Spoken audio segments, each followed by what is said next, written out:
দর্শক আপনারা এখানে দেখতে পাচ্ছেন এই সেই লোক যে কিনা ভিক্ষা ব্যবসায়ী করে সফল, পাঁচতলা একটা বাড়ি করেছে, নিজস্ব প্রাইভেট কার রয়েছে, একটি নয় দুইটি নয় তিনটি বিবাহ করেছে।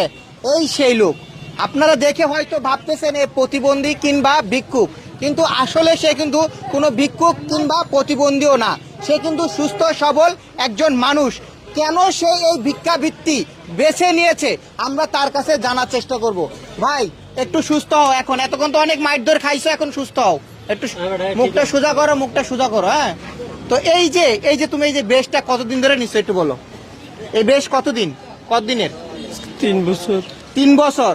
3 বছরে কত লক্ষ টাকা তুমি কামাইছো এইভাবে? কত টাকার মালিক? অনুমানিক হ্যাঁ 80-90 লাখ টাকার মালিক। 80-90 লক্ষ টাকার মালিক হয়েও তুমি কেন এই ভিক্ষা ব্যবসা করো? কেন করো? আমার ওই টাকা এখান থেকে আসছে ইনভেস্ট গুলা।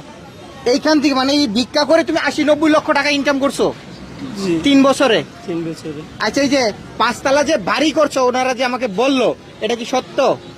বাড়ি আছে পাঁচতলা? হ্যাঁ? জি। বিয়া কয়টা করছো? 3টা। একটা আব্বু আম্মু করেছে, 2টা আমি করছি। একটা তোমার আব্বু আম্মু করাইছে, আর কি দুইটা তুমি নিজে করছো? বউগুলারে কই রাখো? ওগুলা একটা আছে আমার প্লাটের মধ্যে, আর 2টা বসুন্ধরায় থাকে। 2টা বসুন্ধরায় থাকে, আর একটা তোমার নিজস্ব ফ্ল্যাটে থাকে। মানে 3টার সাথে তুমি সংসার করো? 3টার সাথে। এই যে তুমি যে ভিক্ষা করো, তোমার ওয়াইফ গুলা কি জানে? তোমার ওয়াইফ জানে? না। কি বলে বিয়া করছো তুমি? বলেছে আমি ব্যবসা করি। তুমি ব্যবসা করো? কিসের ব্যবসা করো? স্পটের। ভিক্ষা ব্যবসা করো? না ভাইয়া, তাহলে স্পটের ব্যবসা।